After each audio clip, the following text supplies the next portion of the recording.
Assalamualaikum warahmatullahi wabarakatuh. Selamat pagi kolega pemerintahan. Saat ini saya bersama dengan Bapak Salahuddin yang mengampu mata kuliah Perencanaan Pembangunan dan Pemberdayaan Masyarakat. Nah, saat ini kita akan membahas materi terkait teori dan konsep perencanaan pembangunan. Baik Bapak, bagaimana Bapak kabarnya hari ini? Alhamdulillah sehat. Ini pertemuan kedua mata kuliah Perencanaan Pembangunan dan Pemberdayaan Masyarakat. Bagaimana kabar Mbak Mega? Alhamdulillah baik Bapak. Oke, terima kasih sudah menemani saya di sesi pertemuan kedua ini. Dan ini menjadi momentum bagus untuk kita bersama mahasiswa kita, mahasiswa ilmu pemerintahan. Baik. Oke. Saya langsung ke pertanyaan aja ya Pak ya. Ya. Oke. Untuk materi teori dan konsep perencanaan pembangunan sendiri, bagaimana definisi perencanaan pembangunan secara teoritis, secara garis besarnya gitu Pak? Baik, terima kasih sekali lagi saya sampaikan ke Mbak Mega. Mbak Mega ini teman-teman mahasiswa ilmu pemerintahan semester 8 dan sengaja saya minta tolong Mbak Mega untuk menemani saya di pertemuan kedua perkuliahan kita karena perkuliahan online seperti ini gitu ya akan lebih sepi lagi kalau di samping saya itu nggak ada siapapun gitu ya. Sudah sepi, ditinggal oleh teman-teman semuanya gitu ya, dan kita jarang bertatap muka. Itu tidak mengasikkan ya buat kita semuanya, terutama buat saya juga dalam menyampaikan materi perkuliahan. Karena itu saya minta tolong ke Mbak Mega untuk mendampingi saya di sesi pertemuan perkuliahan kedua ini, yang saya melihat Mbak Mega sudah lulus ya perkuliahan mata kuliahnya. Sudah ya, karena semester 4 ya mata kuliah ini. Ya. Semester 4, Mbak Mega sekarang semester 8 teman-teman semuanya. Sebentar lagi wisuda gitu. Amin. Wisuda, dan teman-teman semuanya harus kerja keras juga ini supaya lulus mata kuliah ini. Sehingga nanti di semester 7 atau semester 8 teman-teman sudah bebas kuliah itu, tinggal fokus pada penyusunan skripsi dan seterusnya. Baik Mbak Mega, sekali lagi terima kasih. Dan materi perkuliahan kita pada pagi hari ini yakni di pertemuan kedua yakni teori dan konsep perencanaan pembangunan. Maka pertanyaan Mbak Mega tadi, apa sesungguhnya definisi dari perencanaan pembangunan, definisi konsep perencanaan pembangunan itu gitu ya. Nah, artinya pertanyaan Mbak Mega tadi itu merupakan pertanyaan awal untuk masuk pada teori atau konsep-konsep yang berkaitan langsung dengan perencanaan pembangunan gitu ya. Nah, sebelum kita masuk pada teori atau konsep besarnya itu, maka akan lebih bagus kalau kita mengawalinya dengan memahami atau menjelaskan tentang definisi perencanaan gitu ya. Definisi perencanaan, dari situlah teman-teman nanti akan lebih mendalami apa sesungguhnya teori dan konsep perencanaan pembangunan itu. Ya, mohon maaf teman-teman, ini batuk karena tadi sudah ada pertemuan perkuliahan yang lain, jadi tenaganya kurang mendukung.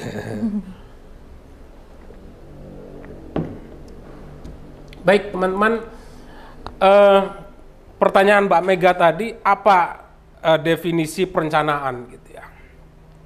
Teman-teman semuanya, perencanaan itu merupakan suatu istilah yang sangat-sangat populer di bidang ilmu ekonomi gitu ya, terutama ekonomi pembangunan, yang kemudian juga populer di bidang ilmu politik, ilmu pemerintahan, ilmu hubungan internasional, sosiologi, kesejahteraan sosial, dan seterusnya. Di masing-masing bidang ilmu itu pasti dan jelas akan berkaitan dengan perencanaan gitu ya. pasti ada kaitannya dengan konsep perencanaan. Nah, apa yang dimaksud dengan perencanaan? Dalam banyak buku didefinisikan dengan baik buku-buku yang ditulis oleh teman-teman penulis luar negeri, orang-orang barat gitu ya, maupun penulis dalam negeri, para dosen yang memang ahli di bidang perencanaan dan juga berkaitan dengan perencanaan pembangunan. Nah, tentu tidak semua definisi dari beberapa buku itu saya masukkan ke PPT saya, Mbak Mega ya. Iya, Pak. Ini saya coba mengambil beberapa definisi yang menurut saya ya definisi yang sangat relevan ya untuk kita pahami dalam rangka mendiskusikan perencanaan pembangunan. Definisi yang pertama yakni perencanaan sebagai suatu proses kegiatan ya. Sebagai suatu proses kegiatan merumuskan dan menentukan pilihan-pilihan berbagai alternatif. Jadi pada definisi ini satu konsep penting kita sudah bisa menangkapnya, yakni adalah terkait dengan suatu kegiatan untuk memilih beberapa alternatif ya, beberapa alternatif dari sekian banyak pilihan itu dalam rangka memberdayakan, memaksimalkan sumber daya yang ada. Kalau di sektor pemerintahan itu sumber daya diantaranya ada sumber daya manusia kayak birokrasi, ada regulasi, ada sumber daya sumber daya alam gitu ya, ada sumber daya anggaran, itu semuanya bagian dari sumber daya pemerintah yang itu harus dimaksimalkan, harus diberdayakan dalam rangka mendukung visi misi suatu negara. Visi suatu negara termasuk di dalamnya adalah visi pemerintahan daerah, visi pemerintah desa, termasuk juga visi masyarakat pada secara keseluruhan gitu ya. Nah, supaya sumber daya yang saya sampaikan tadi itu bisa maksimal mendukung visi-visi yang saya sampaikan tadi, maka harus diawali dengan kegiatan perencanaan gitu ya. Kegiatan perencanaan itu di definisi ini berkaitan dengan memilih pilihan-pilihan alternatif. Kenapa ada kata alternatif? Karena dalam perencanaan itu Mbak Mega dan teman-teman semuanya pasti ada banyak pilihan-pilihan. Ada banyak pilihan, apalagi dalam perencanaan itu di sektor publik ya, itu kan melibatkan banyak stakeholder, melibatkan banyak pihak. Kalau di pemerintahan pusat itu dalam perencanaan pembangunannya melibatkan pemerintah, DPR, bahkan ormas-ormas, partai gitu ya. Kemudian pemerintah daerah juga terlibat dalam perencanaan pembangunan nasional. Semakin banyak pihak yang terlibat dalam perencanaan, tentu banyak pilihan. Banyak pilihan yang bersumber dari berbagai stakeholder itu. Nah, dalam perencanaan itu tidak mungkin semua pilihan itu diakomodir untuk dijadikan sebagai suatu kebijakan pembangunan, tidak mungkin gitu. Karena itu di definisi ini ada istilah menentukan pilihan-pilihan sebagai alternatif gitu. Sebagai alternatif itu artinya pilihan-pilihan yang memungkinkan untuk diterapkan dalam mendorong atau mendayagunakan sumber daya yang ada. Sehingga sumber daya yang ada itu bisa dimaksimalkan untuk mewujudkan cita-cita atau visi suatu negara, pemerintah daerah, pemerintah desa, dan masyarakat luas pada umumnya gitu ya. Nah, di sini saya sudah menuliskan juga ini untuk mencapai visi, misi, tujuan, dan target pembangunan pada masa yang akan datang gitu ya. Nah, di sini ada satu poin lagi yang perlu kita pahami pada masa yang akan datang gitu. Artinya perencanaan itu kan tidak mungkin untuk saat itu juga gitu ya, tetapi perencanaan itu dilakukan hari ini untuk masa yang akan datang. Maka di sektor pemerintahan kita itu mengenal periodisasi perencanaan pembangunan. Ada dokumen perencanaan pembangunan jangka panjang, ada jangka menengah, dan ada jangka pendek. Yang masa berlakunya hanya 1 tahun. Periodisasi ini sebenarnya menggambarkan masa akan datang gitu. Artinya masa berlakunya ada 1 tahun, ada 5 tahun, ada 20 tahun. Nah, ini artinya definisi ini sudah jelas menggambarkan bahwa perencanaan itu merupakan pilihan-pilihan alternatif, memberdayakan sumber daya yang ada untuk mendukung visi misi pembangunan yang itu dapat diwujudkan di masa yang akan datang. Nah, ada lagi Mbak Mega satu definisi yang menurut saya penting dibaca atau dipahami oleh kita semuanya. Definisi ini saya ambil dari Undang-Undang Nomor 25 tahun 2004 tentang Sistem Perencanaan Pembangunan Nasional. Dan sebenarnya definisi ini tidak jauh berbeda dari definisi yang pertama tadi gitu ya. Hanya saja ini lebih konkret gitu ya. Yakni suatu proses untuk menentukan tindakan masa depan yang tepat gitu. Untuk menentukan tindakan masa depan yang tepat. Nah, tindakan di sini kata lainnya adalah pilihan gitu, Mbak Mega. Tadi di definisi yang pertama kan pilihan. Nah, sebenarnya itu berkaitan dengan tindakan masa depan yang tepat. Nah, kata kunci dalam definisi ini selain tindakan ada istilah tepat. Nah, tepat. Kalau definisi yang pertama bukan tepat yang dia gunakan, tapi alternatif. Nah, sebenarnya sama saja teman-teman semuanya.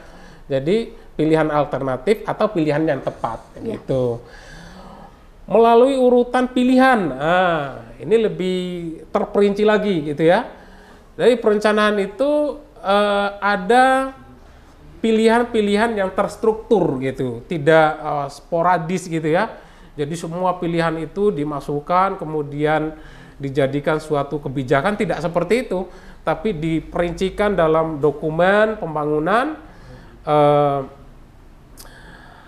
Kalau di Indonesia itu lebih pada sektoral ya, gitu ya, di masing-masing bidang pemerintahan. Misal bidang pendidikan, pilihan-pilihannya apa saja, A, B, C, D, dan seterusnya. Nah, pilihan-pilihan ini sudah melalui proses kegiatan perencanaan tadi, yang di dalamnya adalah pilihan-pilihan tepat tadi. Nah, kemudian dalam konteks memilih tindakan yang tepat atau urutan pilihan yang terperinci itu, perlu memperhitungkan sumber daya yang tersedia. Gitu.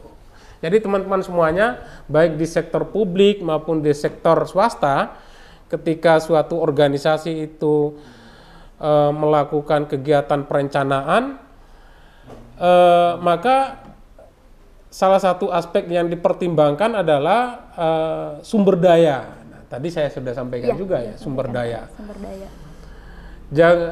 Jangan sampai suatu organisasi itu perencanaannya tidak diimbangi dengan sumber daya yang ada, atau pilihan-pilihan yang ada itu tidak didukung oleh sumber daya yang ada, atau juga pilihan-pilihan itu tidak dapat memaksimalkan sumber daya yang ada. Gitu. Nah, jadi hal terpenting dalam perencanaan itu adalah bagaimana pilihan-pilihan atau tindakan-tindakan atau program-program yang terperinci itu sejalan dengan sumber daya yang ada. Jika itu tidak terjadi dalam suatu perencanaan, maka besar kemungkinan perencanaan itu pasti gagal, gitu ya. Maksudnya yang gagal itu bukan perencanaannya, tapi pilihan-pilihannya itu pasti gagal, gitu ya. Tidak berdampak baik terhadap suatu organisasi, baik di swasta maupun di sektor publik.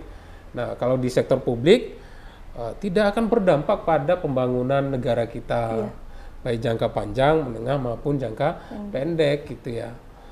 Maka sebisa mungkin pemerintahan kita itu, baik pusat maupun daerah dan desa, itu kalau dalam kegiatan perencanaannya sebisa mungkin ya Mbak Mega, dan saya berharap teman-teman mahasiswa ini bisa berperan maksimal ya, termasuk Mbak Mega juga gitu ya. Ketika di lapangan nanti itu bisa mencermati kegiatan perencanaan pemerintah ini apakah sudah menggambarkan pilihan-pilihan yang tepat, sudah bisa sejalan dengan sumber daya yang ada gitu ya. Karena kalau ini tidak tidak tertata dengan baik, itu tadi saya sampaikan, tidak akan berdampak pada pembangunan. Dan itulah yang terjadi di negara kita ini gitu ya. Salah satu permasalahannya itu.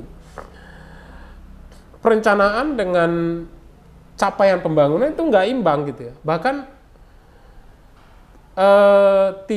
capaian itu tidak menggambarkan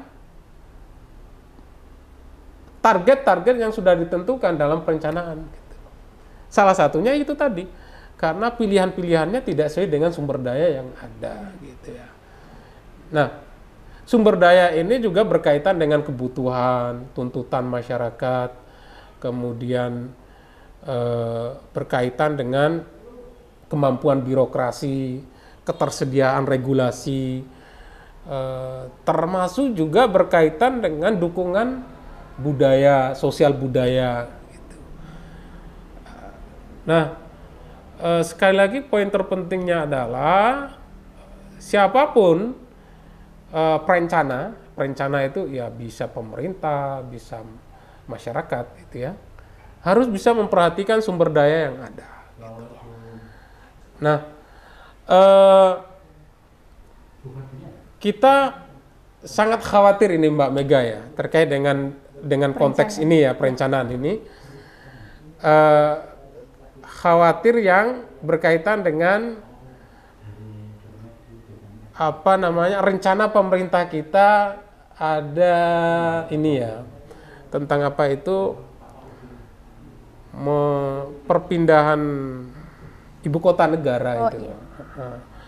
Nah, itu kan sebuah perencanaan, ide besar kita, perencanaan yang kalau tidak salah dan saya lihat beberapa informasi itu, pemerintah kita sudah mulai serius untuk mematangkan perencanaan itu gitu. Ya. Setelah Bapak jelaskan mengenai definisi perencanaan pembangunan, lalu selanjutnya itu bagaimana hakikat dari perencanaan pembangunan itu sendiri, Pak? Baik, Mbak Mega, hakikat perencanaan pembangunan itu memang tidak terlepas dari ideologi suatu bangsa, gitu. Ideologi suatu bangsa, suatu negara. Ideologi itu kan diantaranya teraktualisasi dalam falsafah bangsa masing-masing suatu negara ya. Untuk Indonesia tentu ideologi bangsa kita kan teraktualisasi dalam Pancasila gitu, Undang-Undang Dasar 1945. Nah, di dalam ideologi bangsa kita itu sudah dijelaskan secara terperinci cita-cita bangsa kita. Cita-cita bangsa kita mewujudkan masyarakat yang adil dan makmur. Nah, karena itu hakikat perencanaan pembangunan itu berkaitan dengan mewujudkan cita-cita suatu bangsa. Di antaranya adalah mewujudkan keadilan dan kesejahteraan bagi masyarakat Indonesia seluruhnya. Nah, karena itu di PPT saya ini saya coba memvisualkan hakikat perencanaan pembangunan itu. Yang pertama adalah kesejahteraan. Gitu. Kesejahteraan tentu berkaitan dengan bagaimana kemakmuran, bagaimana kehidupan masyarakat yang itu berada pada taraf yang lebih layak, di antaranya misal tentang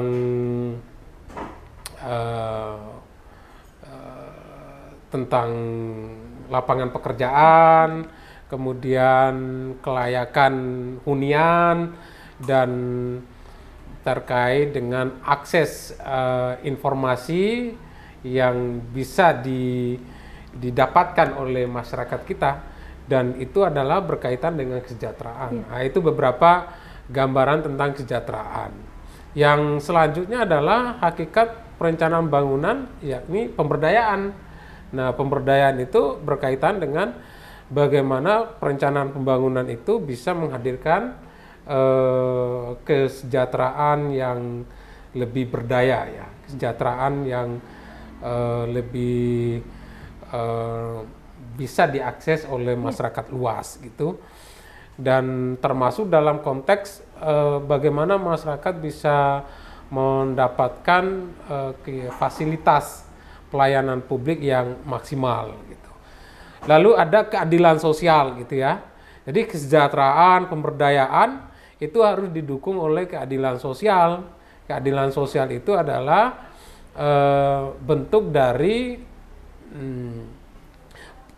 persamaan, ya, persamaan di hadapan suatu negara. Siapapun itu, masyarakat manapun, dan masyarakat dari berbagai daerah, baik itu daerah yang terpencil, terdepan, terdalam gitu ya, itu harus mendapatkan keadilan sosial, harus mendapatkan program pemberdayaan masyarakat yang sama dengan daerah-daerah yang lain. Nah, dari proses yang seperti itulah diharapkan perencanaan pembangunan itu bisa mewujudkan cita-cita suatu bangsa. Nah, di Indonesia adalah cita-citanya ingin mewujudkan kehidupan masyarakat yang adil, makmur, dan sejahtera. Itu. Nah, untuk itu poin pentingnya adalah hakikat perencanaan pembangunan itu merupakan suatu proses kegiatan untuk mendukung hadirnya kesejahteraan, hadirnya pemberdayaan yang lebih maksimal, yang kemudian didukung oleh keadilan sosial, yang pada akhirnya terbentuklah suatu negara yang di dalamnya terdapat kehidupan masyarakat yang adil, makmur, dan sejahtera. Itu Mbak Mega terkait dengan hakikat perencanaan. Nah, untuk pertanyaan selanjutnya Pak, bagaimana fungsi dari perencanaan pembangunan itu sendiri? Fungsi perencanaan pembangunan, salah satunya yang pertama, perencanaan pembangunan itu sebagai alat menentukan pilihan. Gitu. Tadi di awal kita sudah mendiskusikan bahwa dalam perencanaan itu ada banyak pilihan, ada banyak kepentingan, ada banyak aspirasi, gitu ya. Nah, banyaknya pilihan, aspirasi, kepentingan itu bisa dipetakan dan diformulasikan dalam suatu kebijakan manakala melalui perencanaan. Karena itu salah satu fungsi perencanaan adalah bagaimana pilihan-pilihan itu bisa terumuskan dengan baik dalam suatu kebijakan pembangunan. Yang kedua, sebagai alat pengalokasian sumber daya. Ini tadi di definisi juga kita sudah menjelaskan bahwa perencanaan itu menentukan pilihan untuk mendukung pemberdayaan sumber daya. Nah, karena itu pula fungsi dari perencanaan pembangunan salah satunya adalah alat untuk mengalokasikan sumber daya suatu negara atau pemerintahan sehingga sumber daya itu bisa diformulasikan, dipetakan, dan diberdayakan, yang kemudian itu semuanya bisa mendukung cita-cita suatu bangsa, atau bahasa sederhana dari cita-cita suatu bangsa itu adalah visi, misi, dan tujuan pemerintahan, gitu ya. Yang kalau Mbak Mega melihat RPJMD, RPJP, atau RKPD itu di dalamnya pasti ada visi misi, bahkan pasti ada tujuan.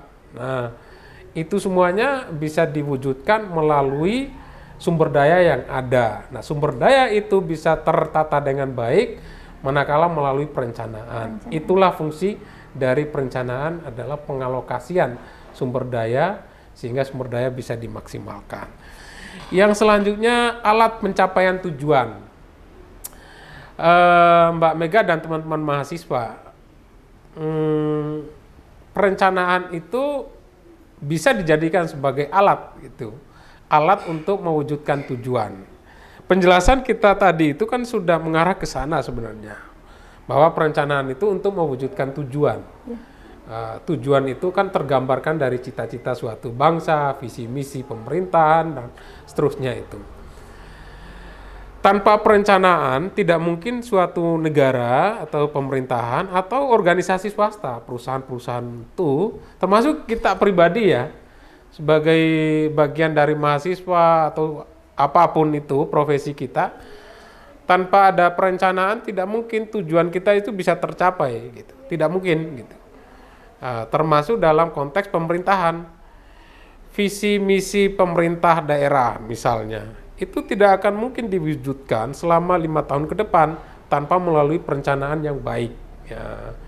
Untuk itu kembali saya tekankan bahwa salah satu fungsi perencanaan yakni untuk mewujudkan tujuan suatu organisasi. Yang seterusnya adalah menentukan masa depan, gitu.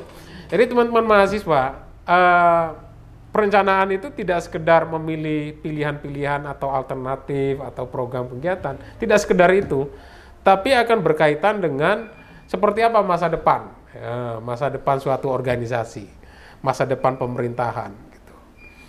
Itu semua sangat bergantung dari perencanaan ini. Gitu. Karena itulah fungsi perencanaan salah satunya adalah menentukan masa depan negara, masa depan pemerintahan. Setidaknya masa depan 20 tahun ke depan, masa depan 5 tahun ke depan, masa depan 1 tahun ke depan. Nah, itu menjadi bagian dari fungsi perencanaan. Yang selanjutnya, alat pengawasan dan evaluasi suatu organisasi. Mbak Mega dan teman-teman mahasiswa, perencanaan itu selain menentukan pilihan program dan kegiatan untuk masa depan, di dalamnya juga terkait dengan aktivitas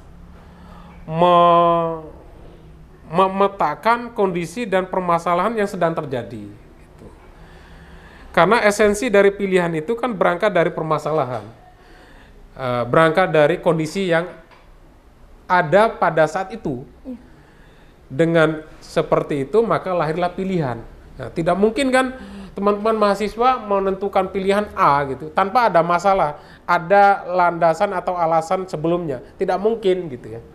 Nah, begitu juga dalam perencanaan pemerintahan. Nah, memilih pilihan pasti didasari oleh permasalahan yang ada.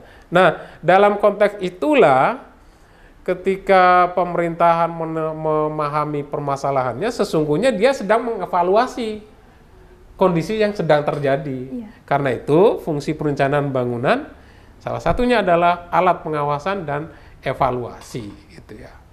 Jadi coba bayangkan suatu negara tanpa perencanaan, pasti mereka tidak tahu apa permasalahan yang sedang terjadi, gitu ya. Nah, teman-teman mahasiswa kalau ingin melihat lebih jauh tentang bagaimana dokumen perencanaan pembangunan, apakah benar dalam dokumen perencanaan pembangunan itu ada identifikasi permasalahan, ada evaluasi, ada isu-isu krusial. Nah, teman-teman bisa buktikan dalam dokumen perencanaan pembangunan, setidaknya teman-teman bisa melihat RPJMD, RKPD, Renstra, Renja, Nah, di dalam dokumen itu pasti ada permasalahan yang dipaparkan oleh pemerintah yang kemudian menjadi landasan menentukan program dan kegiatan sebagai bagian dari isu-isu strategis untuk masa depan. 5 tahun ke depan atau 1 tahun ke depan. Nah, begitu Mbak Mega, beberapa fungsi perencanaan pembangunan. Tapi begini Mbak Mega, apa yang saya sampaikan tadi itu tentu tidak hanya sekedar itu, masih banyak fungsi-fungsi lain yang perlu kita pahami lebih jauh, dan teman-teman bisa mencari referensi itu baik dari buku maupun temuan riset terdahulu yang berkaitan dengan fungsi perencanaan pembangunan. Ya, demikian Mbak Mega. Ya. Untuk pertanyaan selanjutnya, agar teman-teman sekalian juga lebih mengerti terkait teori perencanaan pembangunan, itu apa saja akar dari perencanaan pembangunan? Baik, tadi penjelasan kita kan masih kayak definisi, kemudian apalagi tadi Mbak Mega hakikat, fungsi gitu. Nah, sekarang kita agak lebih serius lagi nih memahami apa sebenarnya teori dari perencanaan pembangunan. Nah, sebelum bahas teori, maka kita harus tahu dulu apa akar atau dasar dari teori perencanaan pembangunan itu. Nah, ini Mbak Mega, saya sudah menyiapkan beberapa poin penting terkait dengan akar teori perencanaan pembangunan. Ternyata teman-teman semuanya, seperti yang saya sampaikan di pertemuan pertama kalau tidak salah, bahwa Perencanaan pembangunan itu kan populer dibicarakan di berbagai disiplin ilmu ya, terutama ilmu ekonomi, politik, pemerintahan, dan seterusnya. Nah, teori perencanaan pembangunan itu akarnya adalah dari teori-teori ilmu yang berkaitan dengan urusan pembangunan, diantaranya ilmu ekonomi, dari teori ekonomi, teori tata ruang, teori kebijakan publik, teori politik, teori sosiologi gitu ya. Beberapa teori inilah yang kemudian menjadi akar dari teori perencanaan pembangunan itu. Nah, karena banyak sumber teori perencanaan pembangunan dari berbagai disiplin ilmu, maka tidak heran nanti Mbak Mega akan muncul banyak teori-teori perencanaan pembangunan yang perlu kita pelajari bersama, yang perlu kita diskusikan bersama. Nah, tentu ada kekurangan dan ada kelebihannya masing-masing. Demikian Mbak Mega. Ya. Baik, ada pertanyaan lagi? Selanjutnya, karena kita sudah mengetahui akarnya Pak, jadi selanjutnya bagaimana teori untuk perencanaan pembangunan itu sendiri? Oke, selanjutnya pertanyaan Mbak Mega sudah mengarah pada teori perencanaan pembangunan. Oke, jadi Mbak Mega, teman-teman mahasiswa, kalau teman-teman membaca banyak referensi terkait dengan development planning ya, di beberapa buku, itu akan menemukan banyak teori-teori perencanaan. Dan ternyata beberapa negara, terutama negara-negara maju, itu sudah mengalami transformasi yang luar biasa terkait dengan penggunaan teori perencanaan dalam praktik perencanaan pembangunan mereka. Gitu ya. Artinya ada banyak teori dan terjadi perkembangan dan perubahan teori perencanaan pembangunan. Untuk konteks perkuliahan kita hari ini dan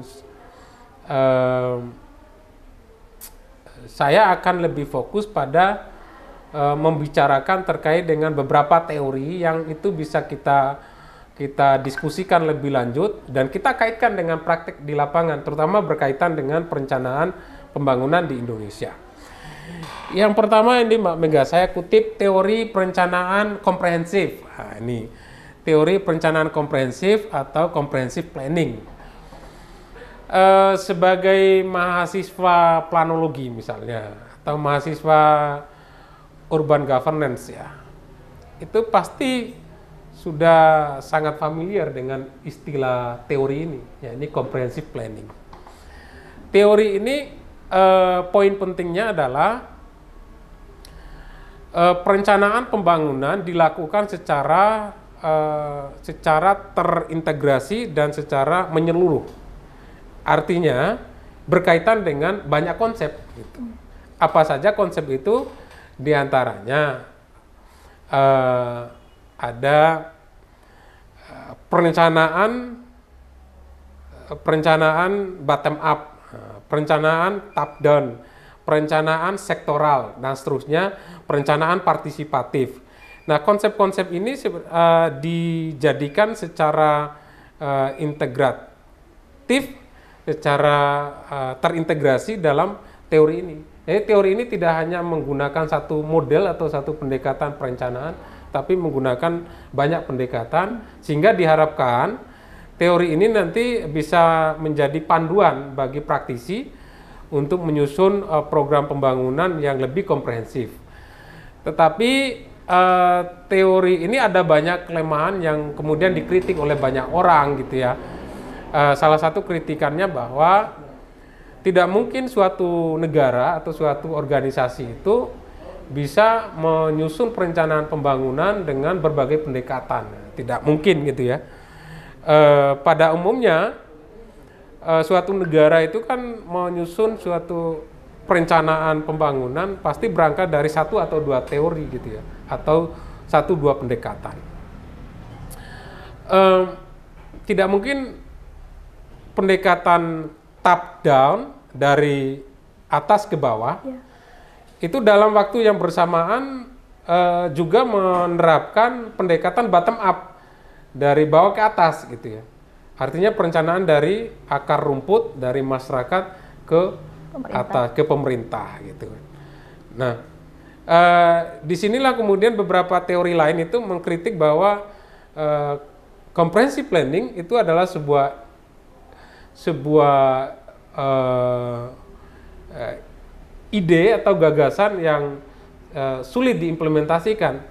Tetapi meskipun banyak kritikan-kritikan tadi, hemat saya tidak semua juga atau tidak benar juga kalau teori comprehensive planning itu tidak bisa menerapkan banyak pendekatan. Menurut saya ada beberapa negara yang coba menerapkan pendekatan ini, teori ini dalam perencanaan mereka, termasuk di Indonesia gitu ya. Pemerintahan kita sebenarnya secara tidak langsung menerapkan teori comprehensive planning gitu. Yang dibuktikan dengan kalau Mbak Mega membaca Undang-Undang Perencanaan itu, perencanaan itu dilakukan satu, pendekatan teknokratik. Teknokratik itu adalah pendekatan di mana program pembangunan dirumuskan oleh pemerintah terlebih dahulu, yang melibatkan konsultan profesional gitu ya. Artinya tidak hanya pemerintah gitu ya, tapi melibatkan pihak ketiga. Tapi pihak ketiga itu merepresentasikan pemerintah gitu. Artinya perencanaan itu dilakukan oleh pemerintah. Nah, karena pemerintah kita menerapkan pendekatan teknokratik gitu, atau top down, maka perencanaan pembangunan kita itu kan dari atas ke bawah gitu. Tapi dalam waktu yang sama gitu, atau setidaknya dalam periode yang sama ketika perencanaan pembangunan, pemerintah kita juga menerapkan bottom up gitu loh. Yang dibuktikan dengan adanya mekanisme perencanaan pembangunan mulai dari bawah ke atas, yakni melalui kegiatan musrenbang, musyawarah rencana pembangunan. Itu kan dari bawah gitu. Melibatkan masyarakat di tingkat bawah, bahkan di tingkat dusun gitu kan, di mana komunitas terlibat. Baru kemudian tingkat desa, kecamatan, tingkat kabupaten kota. Itu kan bottom up gitu. Nah, artinya pemerintah kita menerapkan multi atau lebih dari satu pendekatan, dan itu kan menggambarkan teori ini, apa tadi, teori comprehensive planning gitu ya. Dan negara kita juga tidak hanya menerapkan dua pendekatan itu ya, kalau kita coba mencermati perencanaan pembangunan di Indonesia. Ternyata juga menerapkan pendekatan advokasi gitu. Advokasi. Yakni pendekatan penggalian permasalahan publik dan perumusan program pembangunan yang berdasarkan riset, berdasarkan kajian-kajian, berdasarkan diskusi intensif yang melibatkan komunitas-komunitas terkait, yang itu juga tidak hanya diinisiasi oleh pemerintah, tapi kebanyakan juga diinisiasi oleh masyarakat. Nah, itu kan dalam konteks pendekatan advokasi yang di dalamnya ada proses komunikasi, dialog, dan seterusnya. Sekali lagi, berangkat dari pengalaman dan sistem perencanaan pembangunan di Indonesia, dan itu menggambarkan teori comprehensive planning. Artinya, untuk kasus Indonesia ini tidak bisa juga kita mengatakan comprehensive planning teori itu sesuatu yang sulit diterapkan. Buktinya di Indonesia juga menerapkan itu. Tetapi begini Mbak Mega, pemerintah atau praktisi ya di Indonesia itu kan mungkin tidak menyadari bahwa kita menerapkan teori ini gitu ya. Karena di beberapa referensi itu, termasuk buku ini ya, buku ini membahas tentang perencanaan pembangunan gitu. Di dalamnya menekankan bahwa sistem perencanaan pembangunan kita adalah sistem perencanaan pembangunan sektoral, incremental planning system gitu. Jadi perencanaan berdasarkan sektor atau bidang-bidang tertentu. Nah, menurut saya uh, kita tidak bisa segampang itu juga untuk mengatakan bahwa sistem perencanaan pembangunan kita sistem sektoral. Tidak juga, karena buktinya tadi saya sampaikan, ada top down, teknokratik, ada bottom up, partisipatif, ada advokasi, dan seterusnya. Artinya menurut saya, comprehensive planning teori itulah yang bisa menggambarkan secara baik terkait dengan perencanaan pembangunan di Indonesia. Dan itu membantah beberapa kritikan terhadap teori comprehensive planning, bahwa teori ini bukan sebuah teori yang tidak bisa diterapkan, tapi bisa diterapkan. Nah, untuk lebih jauh membahas apa itu comprehensive planning teori, teman-teman bisa membaca beberapa referensi yang sudah saya siapkan. Silakan teman-teman nanti bisa diskusi secara baik, yang nanti juga bisa dikaitkan dengan isu-isu yang berkembang di beberapa negara, termasuk di Indonesia. Yang kedua ini Mbak Mega, teori perencanaan sektoral, ini yang saya sampaikan tadi itu. Jadi teori perencanaan sektoral itu yakni teori yang menekankan perencanaan pembangunan berbasis sektor. Jadi kalau dia fokus ke pendidikan, dia hanya bicara tentang pendidikan gitu, tanpa memperhatikan lingkungan yang lain atau aspek yang lain gitu. Termasuk di Indonesia sebenarnya sektoral juga, tapi itu tadi saya sampaikan tidak hanya sektoral gitu ya. Tapi ya tadi saya sampaikan, kita juga secara tidak sadar juga sektoral gitu. Buktinya apa? Mbak Mega bisa melihat di RPJMD misalnya. Itu kan diperinci program pembangunan berdasarkan bidang pembangunan.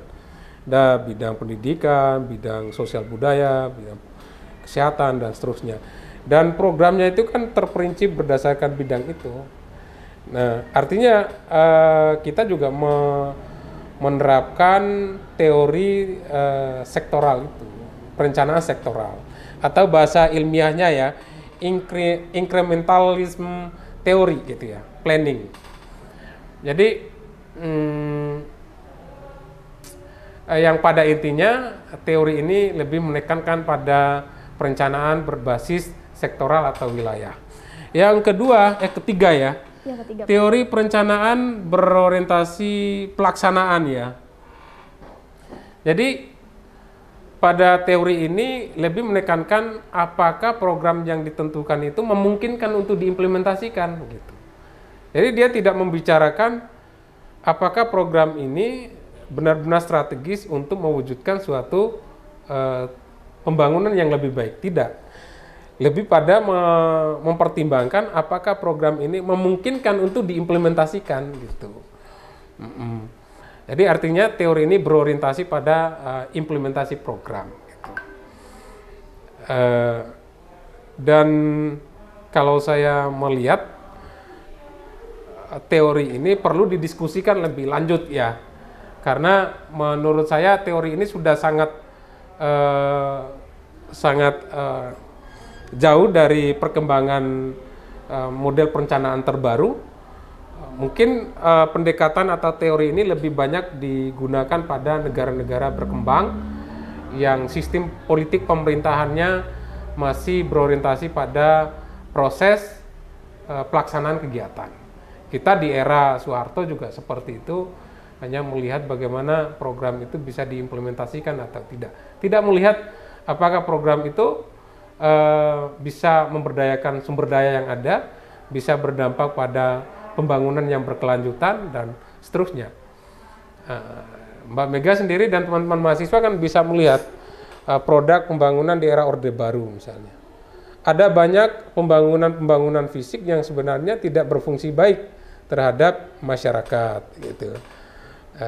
Tapi tetap dibangun gitu ya. Kenapa? Karena menurut pemerintah pada saat itu bisa diimplementasikan, bisa direalisasikan program itu. Padahal efeknya ke masyarakat tidak. Nah, itu. Mungkin kalau bicara kelemahan teori ini banyak gitu ya, karena berorientasi pelaksanaan, tidak berorientasi pada hasil dan outcome-nya. Yang terakhir Mbak Mega, teori perencanaan berorientasi pada kesejahteraan sosial atau advokasi planning. Nah, ini mungkin kebalikan dari teori berorientasi implementasi gitu ya. Kalau teori ini lebih membicarakan bagaimana program kegiatan itu berdampak terhadap kesejahteraan sosial. Nah, harusnya negara kita itu memperhatikan ini gitu loh, teori ini, dan menerapkan secara baik teori ini dalam perencanaan pembangunan kita. Karena apa? Karena cita-cita bangsa kita adalah mewujudkan kesejahteraan sosial kan gitu ya. Kesejahteraan masyarakat kita seutuhnya. Artinya orientasi program kegiatan yang dirumuskan dalam perencanaan itu harus mengarah ke sini, kesejahteraan sosial gitu. Apakah pemerintah kita tidak memperhatikan kesejahteraan sosial dalam perencanaan pembangunan? Ya, jawabannya pemerintah kita memperhatikan itu gitu ya. Hanya saja seringkali dalam perumusan program kegiatan yang mendukung kesejahteraan itu tidak diimbangi oleh sumber daya yang ada gitu. Apa saja itu tadi saya sampaikan, budaya birokrasi, pelayanan publik, kemudian anggaran, lalu daya dukung masyarakat gitu. Nah, kita kan masih banyak permasalahan di sini, sehingga program yang direncanakan untuk pemberdayaan atau kesejahteraan itu juga tidak terlaksana dengan baik, tidak berdampak dengan baik terhadap kehidupan masyarakat kita. Mbak Mega dan teman-teman mahasiswa juga bisa mendiskusikan lebih jauh tentang program pemerintah kita, misalnya BLT, kemudian ada Raskin, ada PKH. Itu kan program pemberdayaan masyarakat yang terumuskan melalui kegiatan perencanaan. Nah, teman-teman bisa mempertanyakan lebih jauh, apakah program ini sudah berdampak pada kesejahteraan sosial secara menyeluruh gitu ya. Karena teori ini kan melihat bahwa perencanaan pembangunan itu diarahkan pada kesejahteraan sosial secara utuh gitu. Nah, beberapa teori ini teman-teman perlu didiskusikan lebih mendalam lagi, perlu didukung oleh banyak referensi lain, sehingga teman-teman bisa mempermasalahkan ya. Nah, mempermasalahkan itu mendiskusikan teori-teori ini gitu. Apakah kelemahannya, apa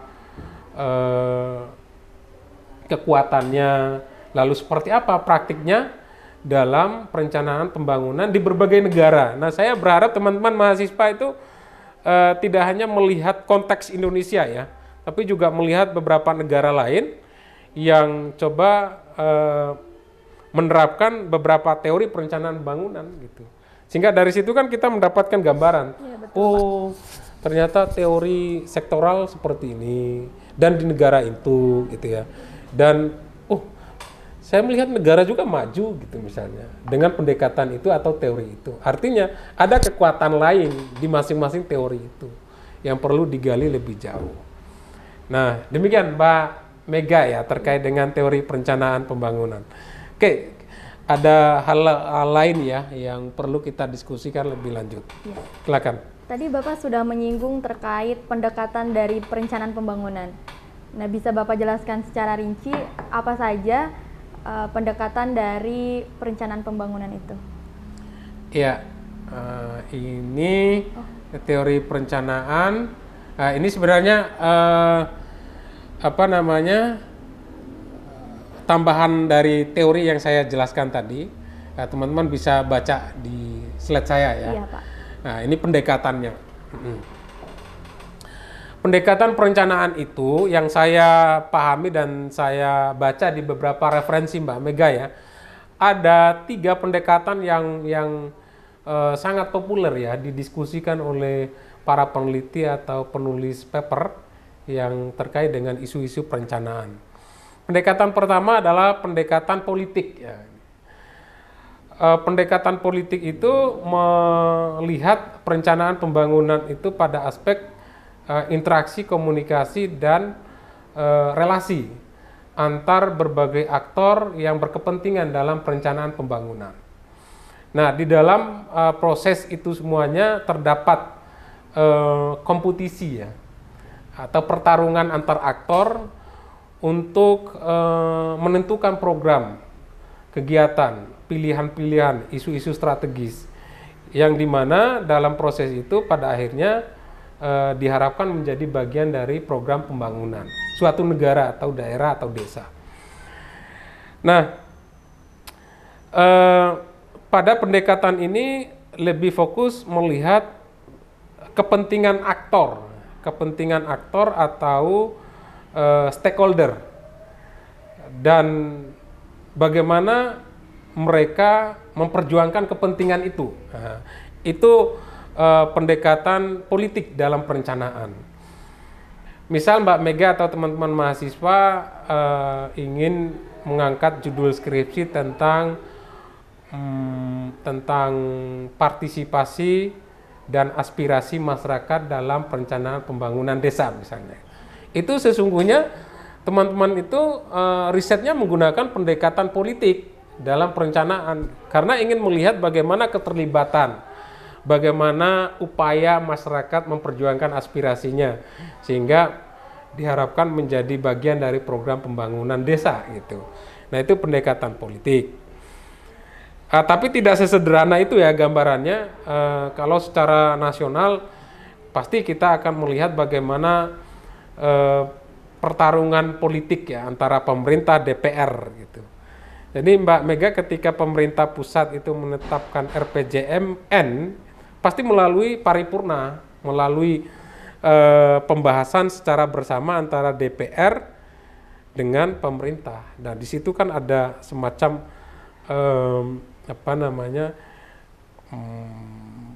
diskusi dan pembahasan yang itu melibatkan ya, gagasan dan kemampuan berkomunikasi yang baik sehingga mereka mampu meyakinkan semua pihak lalu pada akhirnya gagasan dan aspirasi mereka menjadi bagian dari perencanaan pembangunan nasional gitu.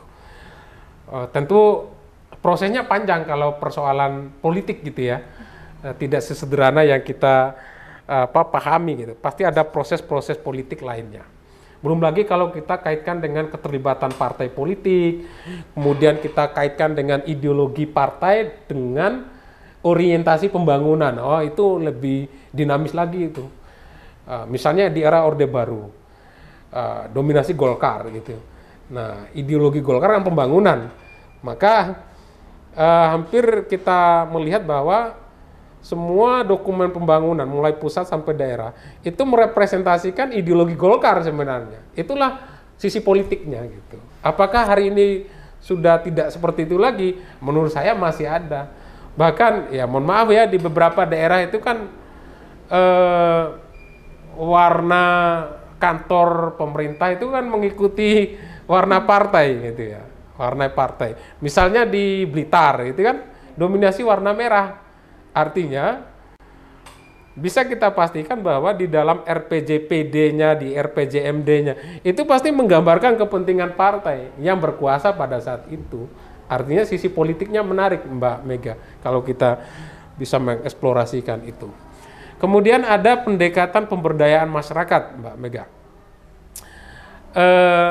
Kalau kita menarik pendekatan ini dengan teori yang sebelumnya, sebenarnya ini turunan dari teori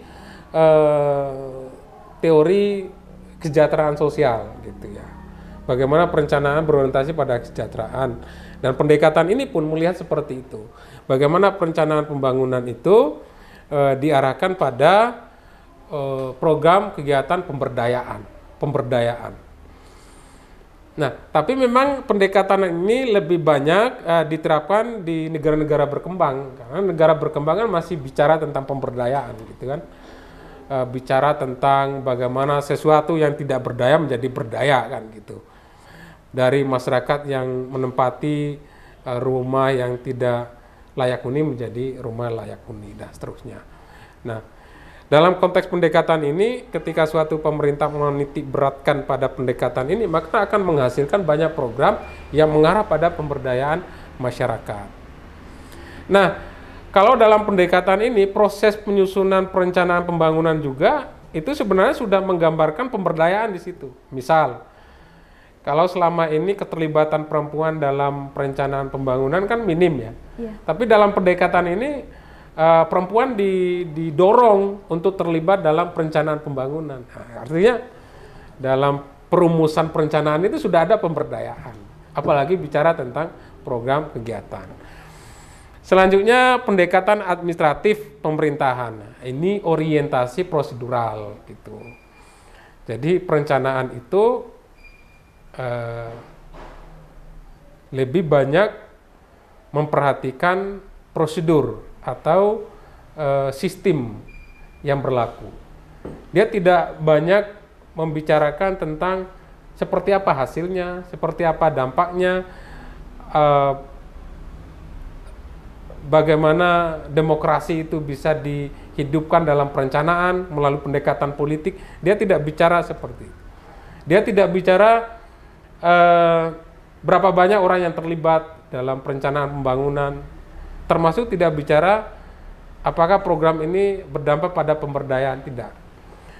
Yang ditekankan adalah bagaimana perencanaan ini sesuai dengan peraturan perundang-undang yang berlaku, gitu. Kalau sesuai, itulah yang menjadi sesuatu yang bagus, gitu. Jadi orientasinya lebih ke prosedural dan administratif, mekanisme perundang-undangan. Nah, Mbak Mega, beberapa negara, termasuk negara kita, ya, saya berkeyakinan bahwa ketiga pendekatan ini pasti diterapkan dalam suatu pemerintahan, gitu, dalam perencanaan pembangunan suatu pemerintahan atau suatu organisasi. Kecuali di sektor non-profit, ya, perusahaan-perusahaan kan tidak mungkin pendekatan politik, kan, dan mereka juga tidak bicara tentang pemberdayaan masyarakat, sekalipun di perkembangan tata kelola perusahaan akhir-akhir ini kan sudah mengarah pada pemberdayaan, ya. Tapi dalam perencanaan program kegiatan mereka lebih bicara tentang profit, gitu. Bicara profit, dan mereka menekankan pada mekanisme yang berlaku dalam perusahaan mereka atau SOP-nya, gitu, ya. Nah, tapi di sektor publik ketiga pendekatan ini pasti diterapkan, termasuk di Indonesia. Sekali lagi saya menyampaikan bahwa perencanaan pembangunan itu kalau bicara prosedural, gitu, dan sangat mekanisme oriented, ya, berorientasi mekanismenya, gitu, ya, sesuai sistem, gitu, ya. Dan pemerintah kita seperti itu, gitu. Pendekatan politik, ya, kita pendekatan politik, kan, gitu, ya. Demokrasi melibatkan banyak pihak. Pendekatan pemberdayaan masyarakat juga iya, gitu. Nah, sekarang kan sudah perencanaan pembangunan yang berorientasi pada pemberdayaan masyarakat. Artinya negara kita menerapkan ketiga-tiganya. Dan saya yakin negara-negara lain juga seperti itu. Hanya saja dominan yang mana, gitu, ya. Biasanya di negara-negara negara sosialis, gitu, negara monarki itu lebih berorientasi pada pendekatan administratif pemerintahan dan pemberdayaan pendekatan pemberdayaan masyarakat. Politiknya kurang. Tapi negara demokrasi dominan ke politik. Ya, tapi juga pemberdayaan masyarakat juga tidak melepaskan sistem administrasi pemerintahan. Ya, itu Mbak Mega, ya. 3 pendekatan perencanaan, ya. Jadi, ya, saya menyarankan, ya, Mbak Mega, ya, teman-teman mahasiswa itu coba cari lagi referensi-referensi lain yang bisa memperluas pendekatan perencanaan. Karena saya berkeyakinan begini, teman-teman semuanya. Sekarang ini kan perkembangan ilmu jauh lebih cepat dibandingkan sebelumnya. Sebelumnya maksudnya di era yang belum berbasis teknologi informasi, ya. Riset-risetnya masih konvensional. Nah, tapi di era digitalisasi ini kan riset sudah sangat cepat sekali, ya, Mbak Mega, ya. Dan artinya akan banyak temuan-temuan baru, termasuk pendekatan kayak gini, ya. Ini sebenarnya pendekatan lama, bisa jadi ada pendekatan baru. Dan saya sudah melihat ada pendekatan e-planning, ya. Coba bayangkan, e-planning. Jadi perencanaan berorientasi pada teknologi informasi. Jadi semua dilakukan secara online gitu. Monitoring juga online, entry program juga online. Melihat kemampuan pemerintah juga secara online ya. Jadi pendekatan baru sudah mulai bermunculan gitu ya. Dan bahkan sudah diterapkan di beberapa negara atau pemerintah daerah. Begitu teman-teman. Monggo Mbak Mega. Baik, untuk pertanyaan selanjutnya Pak, apa saja aspek-aspek penting dalam perencanaan? Ya, saya tidak perlu menjelaskan satu-satu ya Mbak Mega ya, Ya. aspek-aspek penting perencanaan. Saya ingin menjelaskan 1-2 hal aja. Yang pertama, saya ingin menyampaikan keadilan sosial dan persamaan ekonomi. Nah, aspek ini sangat melekat dalam perencanaan pembangunan. Karena negara apapun, negara manapun, pemerintahan manapun, dengan sistem politik seperti apapun, pasti tujuan dan cita-citanya itu kan ini, keadilan sosial dan ada persamaan ekonomi. Persamaan ekonomi itu bagaimana ekonomi suatu negara bisa dinikmati secara bersama oleh masyarakat, semua elemen ya, semua elemen masyarakat gitu. Jadi ketika suatu negara atau pemerintah menyusun suatu program pembangunan, maka aspek ini sangat penting diperhatikan gitu ya, diperhatikan. Aspek lainnya adalah partisipasi publik, negosiasi dan komunikasi itu. Jadi pemerintah daerah atau termasuk pemerintah desa gitu ya. Di era keterbukaan informasi, demokratisasi yang begitu meluas dalam berbagai aspek, maka perencanaan pembangunan itu salah satu aspek yang perlu disadari dan itu akan melekat pada kegiatan perencanaan, yakni tadi partisipasi publik.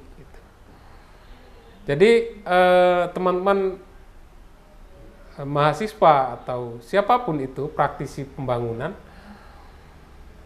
kita tidak bisa mengatakan, oh ini kan program pembangunan yang sangat rahasia gitu, nggak bisa di era seperti ini gitu, karena sudah diatur semuanya bahwa pasti harus memperhatikan partisipasi publik. Ada negosiasi dan komunikasi itu. Mungkin negosiasi dan komunikasi ini yang kadang belum banyak diperhatikan oleh praktisi pembangunan ya, oleh pemerintah kita. Seringkali perencanaan pembangunan itu hanya melalui mekanisme partisipasi secara formal ya, musrenbang misalnya. Tapi dalam kegiatan musrenbang itu minim dialog dan negosiasi gitu, komunikasi gitu. Kadang yang saya perhatikan ya, mungkin Mbak Mega juga karena udah semester 8 sudah riset di mana-mana di lapangan, pasti akan melihat kegiatan musrenbang itu sangat pasif. Ya, masyarakat diundang, duduk gitu ya, di hadapan kepala desa gitu. Disiapin air minum, nanti ada uang transportasi gitu ya. Nah, kegiatan berlangsung 1-2 jam gitu. Nah, selesai, kegiatan selesai gitu. Dan tidak ada kayak negosiasi, dialog dan komunikasi yang aktif di situ. Nah, di forum seperti itu aja tidak ada gitu ya, apalagi di forum-forum lain yang sebenarnya harus ada, misal di forum FGD ya. FGD yang melibatkan masyarakat. Nah, forum-forum seperti itu masih terbatas, bahkan tidak ada ya kalau kita melihat di tingkat lokal ya, di tingkat desa misalnya, nggak ada FGD menggali permasalahan desa, itu sangat jarang gitu. Padahal forum-forum seperti itu sangat efektif untuk membangun gagasan, menyatukan persepsi, dan itu harus melalui negosiasi. Negosiasi oleh semua pihak, tidak hanya pemerintah, tapi juga masyarakat yang beragam profesi, gitu. Petani, ya, nelayan, dan seterusnya. Itu harus ada dialog. Tapi memang aspek ini masih sangat minim ya diperhatikan oleh pemerintah kita. Ya tentu ada banyak faktor selain eh, selain ketidakmauan pemerintah gitu untuk melibatkan dan untuk mendiskusikan permasalahan pembangunan dengan masyarakat, juga minimnya kesadaran masyarakat untuk terlibat secara aktif dalam formulasi program kegiatan. Sangat minim itu. Jadi itu satu faktor. Banyak faktor lain gitu ya, yang menurut saya temuan riset teman-teman mahasiswa, terutama mahasiswa yang sudah skripsi ya. Kalau saya lihat skripsi mereka itu pasti temuannya itu masyarakat tidak pernah terlibat.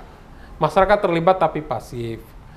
Masyarakat terlibat tapi dikondisikan. Kegiatan formal diselenggarakan tetapi tidak menghasilkan gagasan yang sesuai dengan arah pembangunan pemerintah gitu.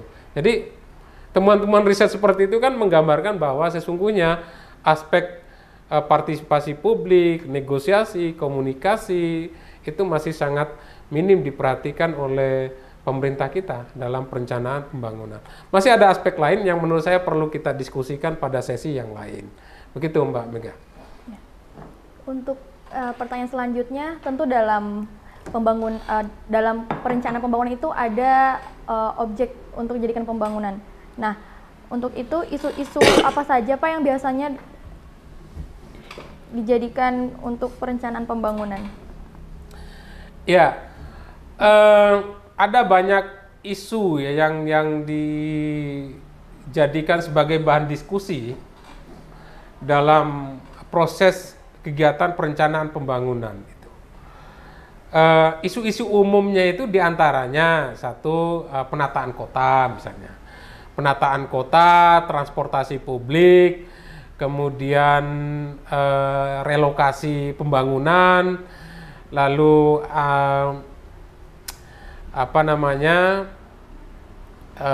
isu-isu pengangguran.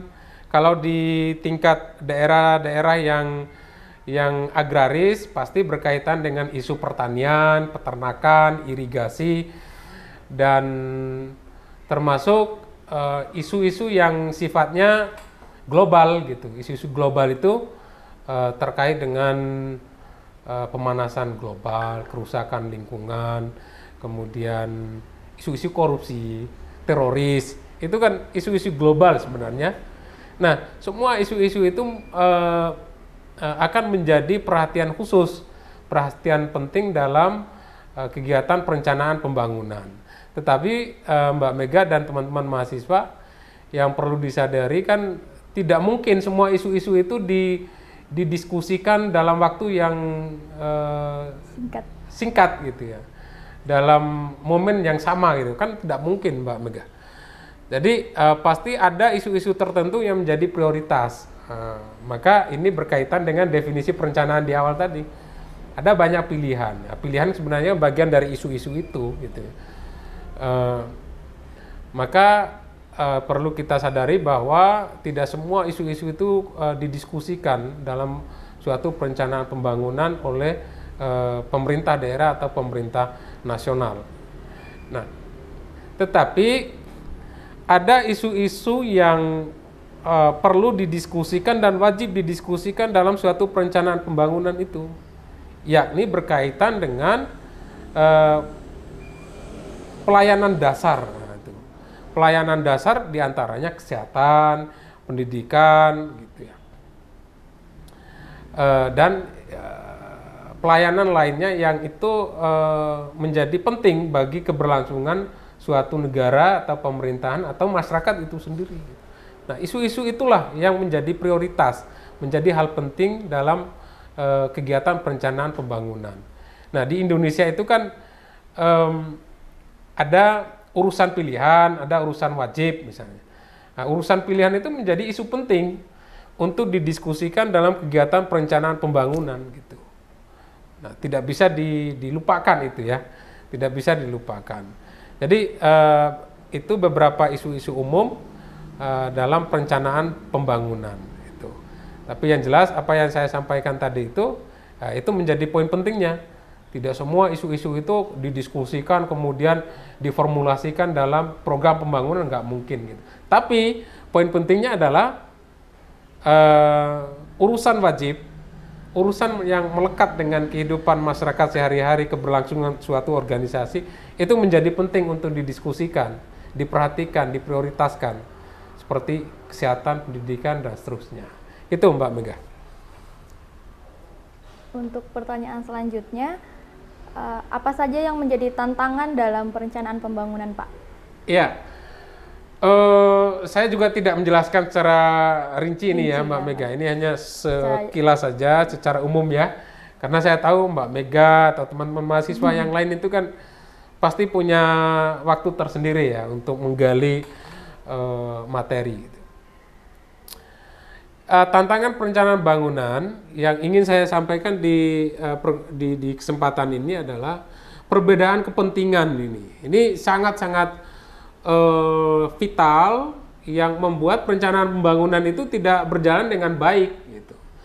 Terutama kepentingan pengusaha dan kepentingan warga ini, gitu ya. Biasanya kepentingan pengusaha itu juga tidak terlepas dari kepentingan birokrasi, gitu ya. Karena kita melihat beberapa permasalahan perencanaan pembangunan atau program pembangunan itu kan ketika ada kepentingan pengusaha yang diakomodir, pasti di dalamnya ada kepentingan birokrasi yang ikut mendukungnya gitu.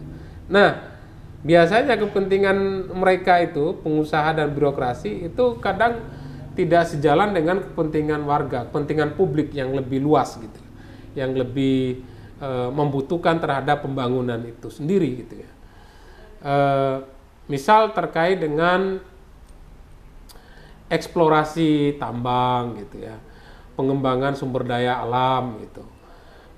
Satu sisi pengusaha atau birokrasi kita menginginkan suatu area ingin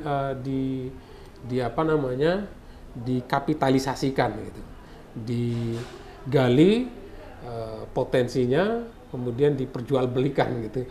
Padahal dalam waktu yang sama masyarakat kita menginginkan area tersebut adalah area agraris, ingin dijadikan sebagai lahan pertanian, kemudian peternakan dan seterusnya gitu. Tapi kadang kepentingan warga itu menjadi kepentingan yang kadang cenderung diabaikan gitu Mbak Mega. Dan itu banyak kasus-kasus seperti itu gitu. Tapi hal yang menarik yang perlu kita diskusikan lebih lanjut, ternyata dalam beberapa kasus itu ketika sudah melalui dialog dan komunikasi yang baik antara pemerintah, masyarakat dan pengusaha atau swasta, mereka akan menghasilkan suatu kesepakatan yang itu bisa diterima oleh semua pihak gitu, termasuk masyarakat. Meskipun sejatinya masyarakat itu tanda kutip kalau kita lihat tidak diperhatikan, tapi bisa diterima oleh masyarakat gitu. Misalnya di mana itu Mbak Mega yang Tuban ya, kan mau membangun kilang minyak kan gitu ya, itu kan tanah warga gitu ya, tanah warga, tapi melalui proses komunikasi, negosiasi dan kesepakatan yang menguntungkan antara berbagai pihak ya, dan mementingkan kepentingan nasional, kepentingan negara, ya masyarakat bisa menerima itu. Tapi sebenarnya kalau kita riset lebih mendalam lagi, itu kan mengorbankan keberlanjutan masyarakat setempat. Mereka tidak lagi punya lahan pertanian, lahan perkebunan di daerahnya mereka gitu ya.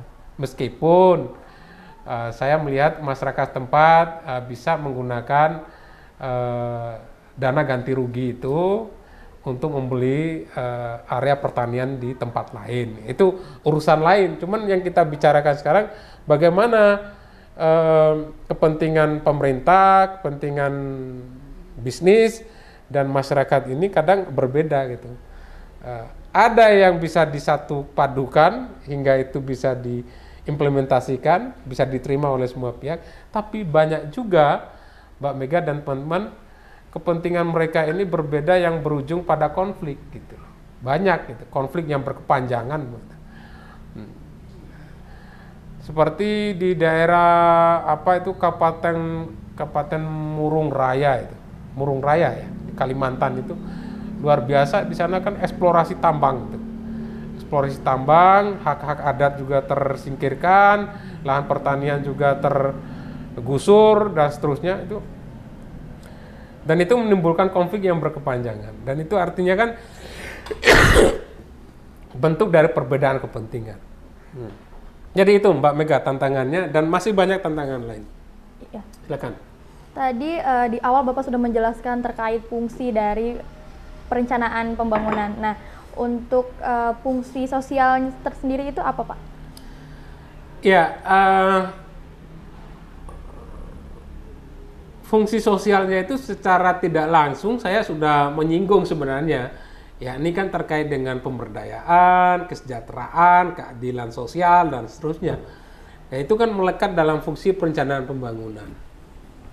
Jadi, fungsi-fungsi perencanaan pembangunan itu salah satunya adalah bagaimana pembangunan itu bisa dihadirkan yang berdampak pada kesejahteraan sosial. Itu sangat-sangat menjadi titik penting dalam perencanaan pembangunan, sehingga suatu negara manapun itu pasti mereka bicara tentang kesejahteraan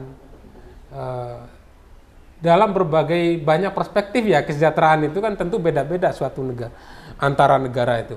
Kesejahteraan negara maju beda dengan kesejahteraan negara berkembang. Kesejahteraan antar daerah A dan B itu beda penafsirannya, dan itu bagaimana cara pandang pemerintahan masing-masing. Tapi yang jelas perencanaan pembangunan itu salah satu fungsi sosialnya adalah bagaimana menghadirkan kesejahteraan masyarakat di suatu daerah itu. Itu Mbak Mega. Iya. Baik Bapak, selanjutnya bagaimana paradigma dan orientasi perencanaan? Ada beberapa paradigma dan orientasi perencanaan ya. Paradigma dan orientasi perencanaan ini kan satu kesatuan. Ketika paradigma A, maka orientasinya juga A gitu. Seperti ini, paradigma perencanaannya rasional, maka orientasinya juga pasti tentang hal-hal yang rasional. Apa itu? Nah, ternyata juga orientasi ini ada dua, ini dipecah jadi dua, ada yang sentralisasi, ada desentralisasi. Rasional sentralisasi itu perencanaan berbasis ilmu pengetahuan dan menggunakan pendekatan komprehensif. Nah, itu. Nah, jadi paradigma rasional itu melibatkan kajian-kajian, riset-riset yang mendalam, dan itu menghasilkan rekomendasi ilmiah, dan dari situlah program kegiatan itu terumuskan. Nah, itu rasional gitu. Nah, dalam konteks sentralisasi, jadi semua program pembangunan itu terumuskan secara terpusat gitu. Tapi berbasis rasional tadi. Nah, sementara desentralisasi, perencanaan berbasis kepentingan politik dan menggunakan pendekatan partisipatif. Nah, konteks rasional dalam konteks desentralisasi itu adalah ketika program pembangunan itu melalui proses politik, melalui kegiatan partisipatif, dan di dalamnya terdapat kepentingan atau tuntutan masyarakat yang setelah dikaji, setelah dibahas bersama, itulah yang kemudian menjadi program kegiatan pembangunan. Nah, proses ini yang disebut proses rasional gitu. Proses rasional yakni melalui mekanisme prosedural yang ada, memperhatikan tuntutan dan aspirasi yang ada, lalu menghasilkan program kegiatan pembangunan. Nah, itu paradigma rasional. Sementara yang non rasional itu perencanaan berbasis sektoral gitu ya. Jadi tidak mempertimbangkan kajian, riset, aspirasi masyarakat dan seterusnya. Yang dilihat adalah apakah sektor-sektor tersebut memungkinkan untuk diberdayakan, yang pada akhirnya menguntungkan, menguntungkan suatu negara atau suatu organisasi. Jadi misalnya Indonesia melihat sektor pertanian itu adalah sektor yang unggul, maka itu yang diprioritaskan tanpa harus melalui kajian yang ini ya, yang melibatkan pendekatan ilmiah itu. Sekalipun ya dalam prosesnya pasti ada pendekatan ilmiah itu kan, tetapi dalam penentu kebijakan pembangunannya tidak berdasarkan kajian itu, tapi berdasarkan sumber daya sektoral gitu. Kemudian dalam konteks desentralisasi, perencanaan menggunakan pendekatan dialog, negosiasi dan komunikasi gitu ya. Jadi non rasional itu kesepakatan itu dibangun berdasarkan proses dialog, komunikasi, proses kesepakatan bahkan dikatakan informal gitu ya. Yang penting dalam proses itu menghasilkan suatu gagasan, program dan kegiatan yang memungkinkan suatu wilayah itu bisa berkembang jauh lebih baik gitu. Dan pendekatan ini sering dikedepankan oleh pemerintah desa. Pemerintah desa itu kan terutama desa-desa adat ya, mereka kan tidak terlalu formalistik ya. Jadi mereka merumuskan programnya ya tergantung kesepakatan di antara mereka pada saat itu, dan mereka melihat kesepakatan itulah yang menjadi hal penting untuk desa mereka gitu. Tidak hanya desa adat sih, desa-desa lainnya itu seringkali memutuskan suatu program itu berdasarkan musyawarah non formal gitu. Musyawarah non formal antara semua pihak yang ada di situ. Bahkan gagasan itu muncul ketika mereka kumpul-kumpul di acara kemasyarakatan.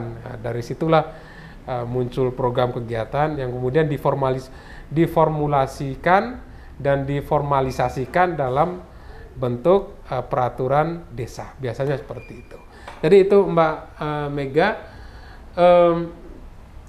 Saya ingin sampaikan ke Mbak Mega, nampaknya diskusi kita sudah sangat panjang. Saya ingin menutupnya dengan ini Mbak Mega ya, model perencanaan pembangunan.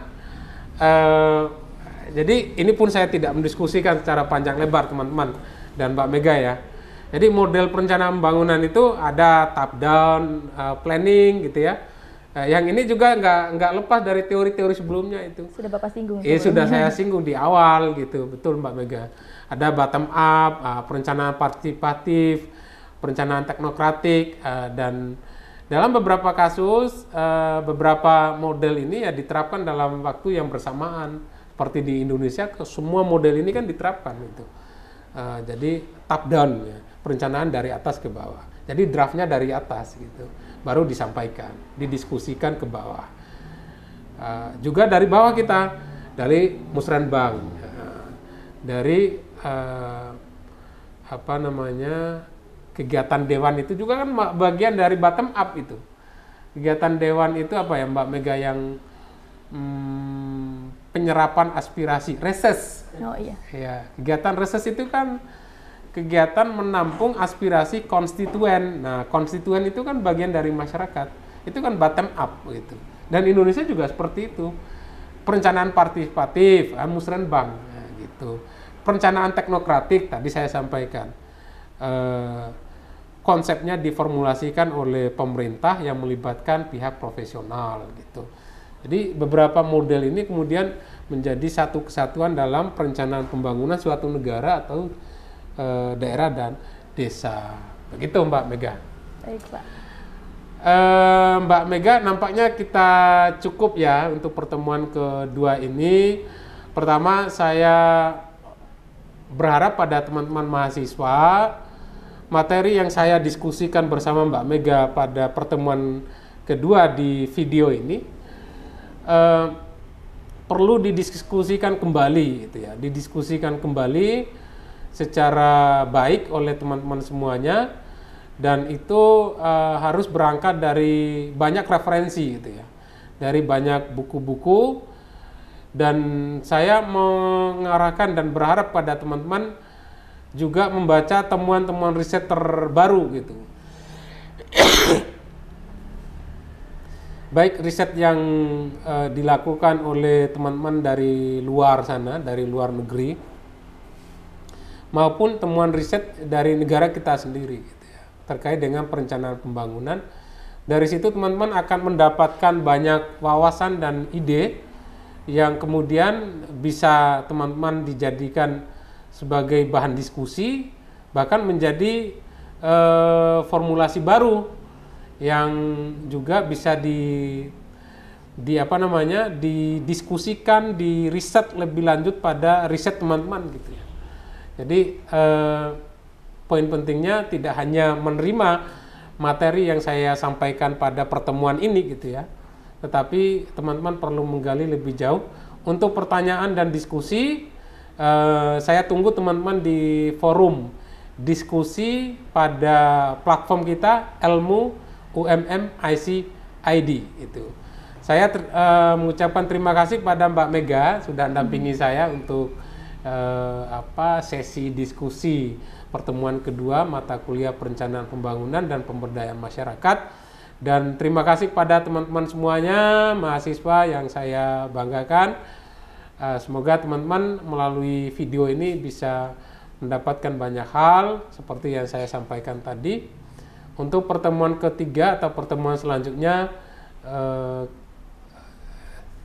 kami akan siapkan video juga yang serupa ini, dan tentu nanti kami akan menyiapkan banyak materi yang relevan dengan topik pembahasan kita di pertemuan kedua. Terima kasih Mbak Mega. Iya Bapak, saya juga terima kasih. Dari saya sekian. Assalamualaikum warahmatullahi wabarakatuh.